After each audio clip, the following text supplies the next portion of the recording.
Joytors. I am Melanie Lore. And I am Rico John Arturon. And we are here at Lianga Market Mall to conduct some interview. Let's go!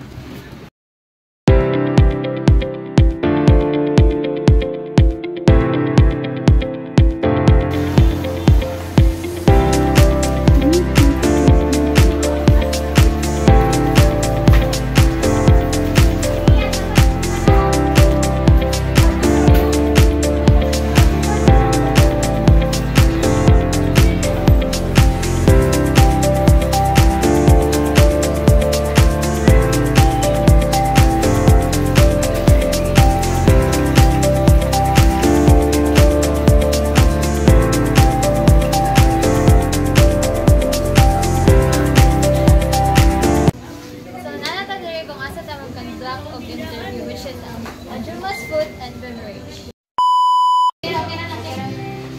So, nana si ate para atong interview. So, first, atong mga kana is, saan sa'yo mo na yung 10? Bernadette kami. So, pila na yung Bernadette? 24. Kanang pila nakakatuig nagtrabaho na rin? 3 years. And pila na yung katuig ang kaning business? 4 years. Okay, so, kanang giyon sa pag-help sa technology ang inyong business, kanang nakatabang ba ang technology sa inyong business in what way po? Ang technology nakatabang yun ba sa Facebook naman may page ay yung mas topic po than every day. So mag-post ka mong amo, share, share.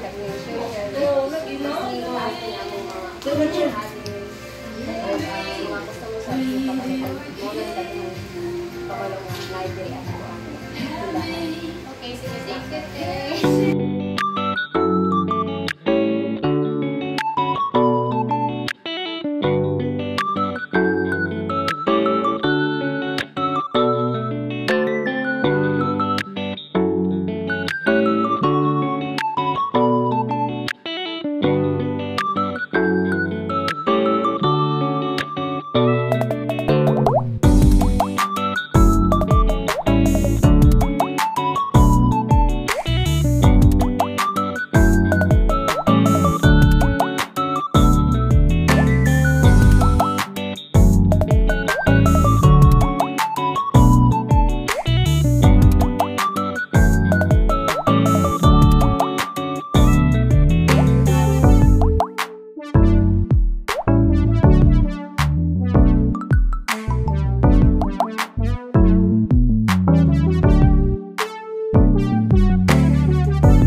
Are you looking for a delicious and affordable food? Come and visit Jumas Food and Beverage.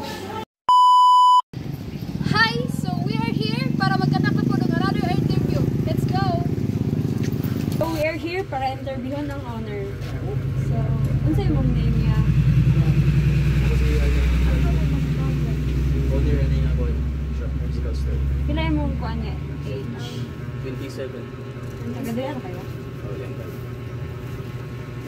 Unsa nakadugay niyo mong business niyo? Ano pa ni 1 year?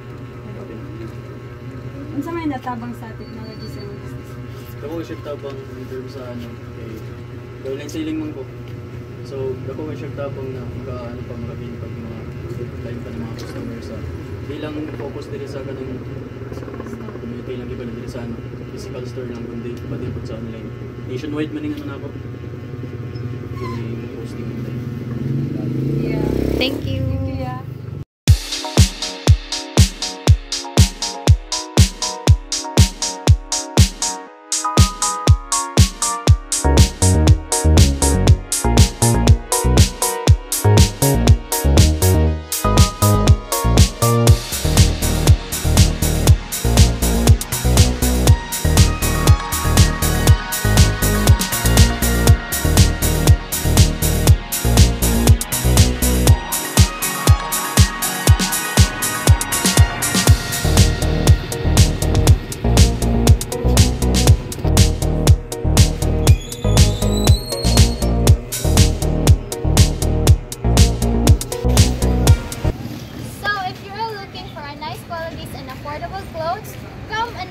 Selected Thrift. They are located here at Lianga, besides Lianga's Market Mall.